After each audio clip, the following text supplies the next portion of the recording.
Doreen Granpeesheh is the Dr. Doreen is an expert in autism. Doreen Granpeesheh. Dr. Granpeesheh. Dr. Doreen Granpeesheh. Dr. Doreen Granpeesheh is a visionary in the field of autism. Now you can ask her questions on Ask Dr. Doreen.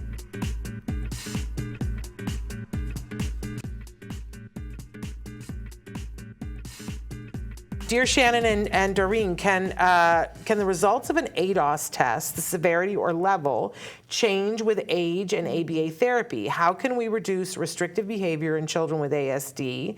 Our son is 3 years and 6 months, and we have 45 hours of ABA per week right now. Good job. When usually can we see progress of his ABA therapy? And thank you very much. What a great, multiple questions. Somebody's really on it. That you got 45. That tells me you're on it. That is awesome. So the very first part of the question, which has to do with the ADOS scores, is wonderful. ADOS is the Autism Diagnostic Observation Schedule, I believe, is the S. And it's the gold standard test for the diagnosis of autism. So that's for our viewers. It certainly can and should change. First of all, there's multiple different types of the ADOS or levels of the ADOS, which have to do with your verbal ability and your age. So that in itself indicates that your score can change, not just on the ADOS, but also on any kind of IQ test, language test, etc. That is the whole point of doing any kind of treatment. So if you start with, let's say, a baseline, and often, I'll just give an example of, let's say, IQ tests.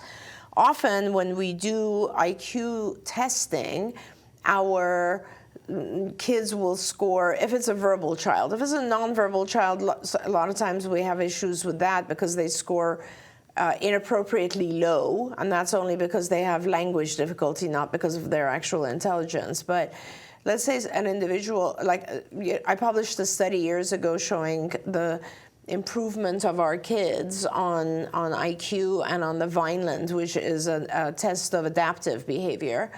And a majority of the kids, you can see that their initial IQ intelligence score when they're beginning a 3-4 year program of intensive ABA is somewhere around 75 or so, which is, kind of 1.5, almost 2 standard deviations below the norm. Norm is 100. And then over the course of, let's say, 1 or 2 years, the children learn so much, they master so many skills that their score now becomes 100 or even above 100, right? So yeah, same thing with the ADOS, same thing with any of these standardized tests. That's the whole purpose of testing, is to show that, you can look at tests in 2 ways. One is you do a test that tells you the areas that the child needs help with, areas that are a little bit delayed that we should be working on. But the other reason to test is to show that the results change over time. And that shows that your interventions are working. Because if you do any kind of treatment and your test results are the same, then it's not necessarily teaching your child anything, the treatment. What's fascinating to me is that you've been talking about this for more than 20 years, and it's still, there are so many people who don't know. I didn't know until I heard you talk about this.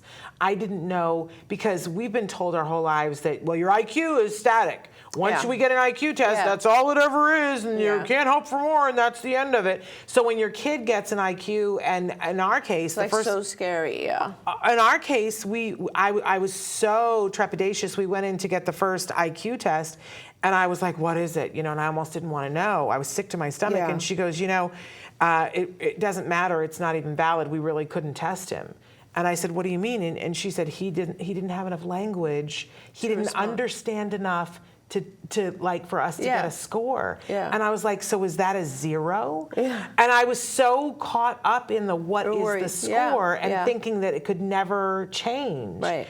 But and then I saw a thing that you had presented where you showed kids that you had worked with, and here was their score on this day, and then they did this much ABA, and this is their score 2 years later, and I was like, oh, I'm following her, and I have ever since. But and it's so interesting because the first, I think back in, I'm trying to remember now, like the very famous LOVAS study that came out was 1984. And I think, or 87. I always confuse those because Greg's birthday is the other one. So I'm like always. I think it's 87. 87, thank you. It's the 87 study, yes. Yeah. And somewhere around that time, LOVAS also had another paper called The Malleability of Iq. And it was all about the fact that that's what we're striving to do here. Yeah. In fact, I'll tell our viewers a secret.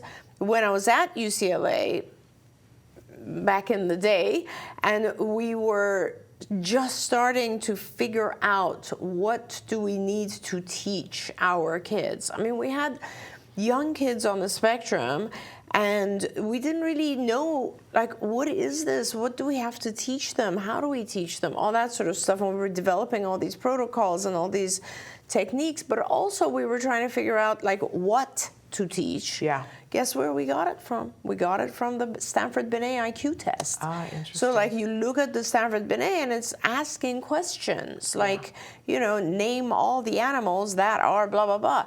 That could be a standard lesson. Right. So all of these types of things obviously can change because you're teaching them. Yeah. Okay, so that was the first part of the question.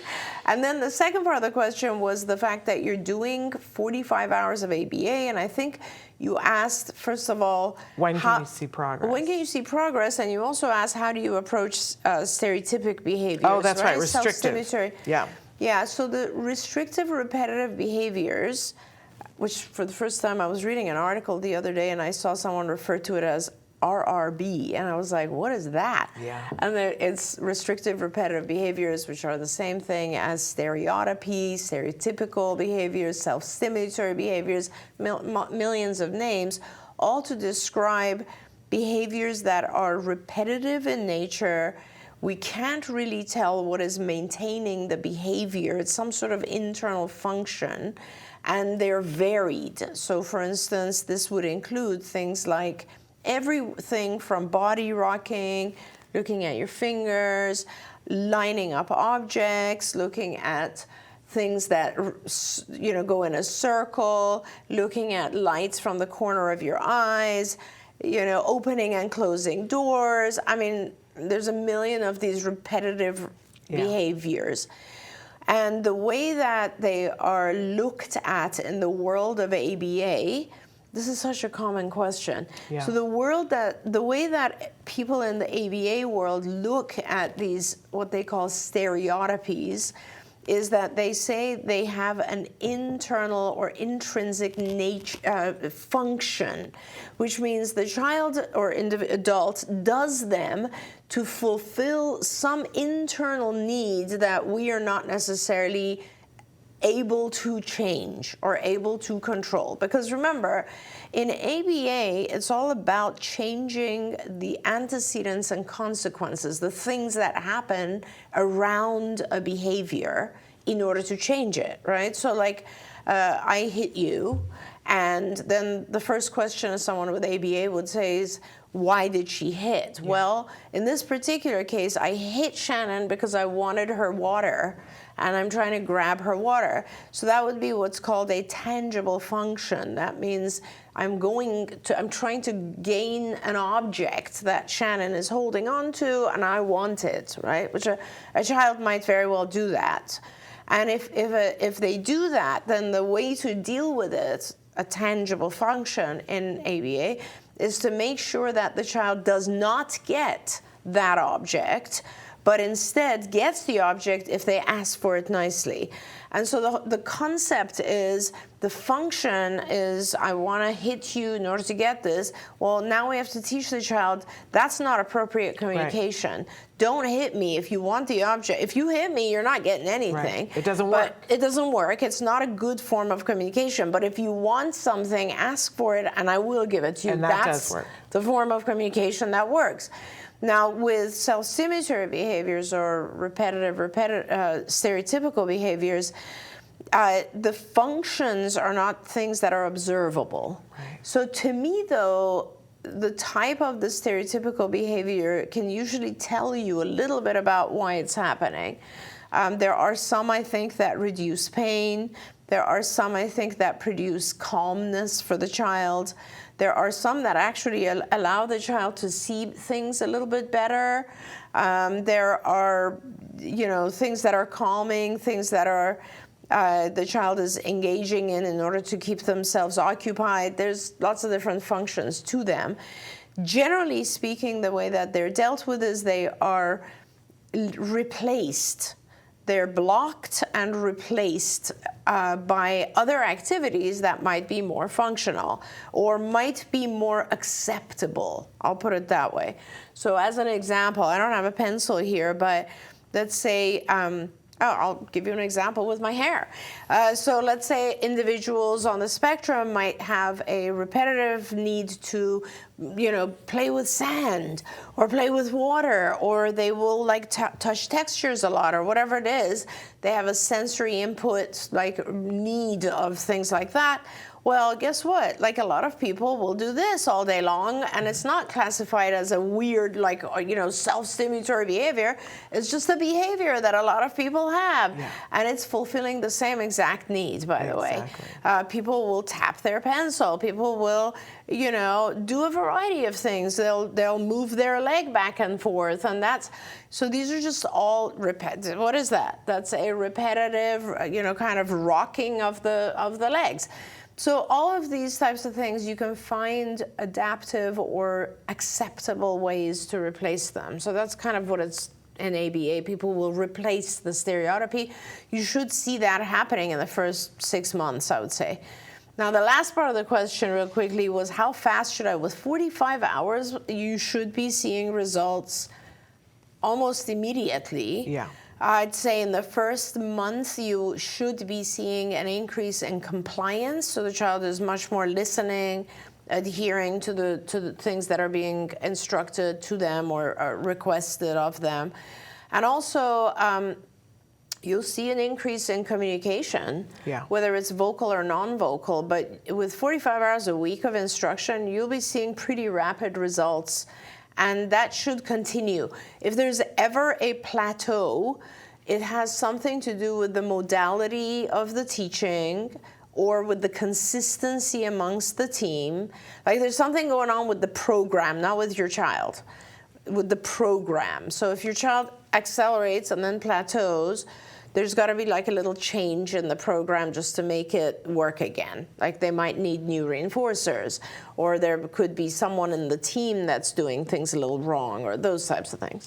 But I don't want to leave out, because I love when you talk about this, and I have one more question we want to get to before the end, so we got to be quick about this, but that sometimes our kids need a little bit of biomedical intervention too to maximize those hours, right? Thank you. Yeah, and that's a really, really important point. Thank you for bringing that up, Shannon, because sometimes the ABA program is just stuck.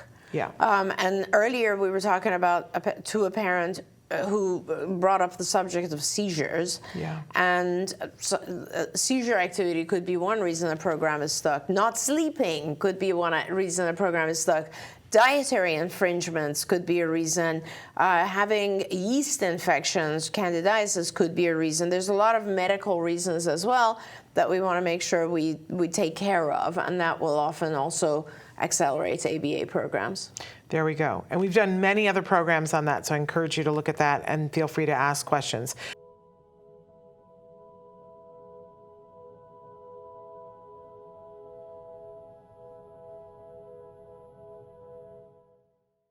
If you found anything helpful in this video, please give us a like. In fact, make sure that you smash that subscribe button on YouTube and give us a like on Facebook. You can also follow us on Twitter and Instagram for important updates. And please download our free podcast wherever you get your podcasts. See you next time. Until then, give your kiddos a hug from me and one for you too. Bye-bye for now. To subscribe, click here. And if you'd like to check out some more of our videos, click here. Don't forget, you can watch Ask Dr. Doreen live every Tuesday morning at 10 a.m. Pacific time on autismnetwork.com. We hope to see you there.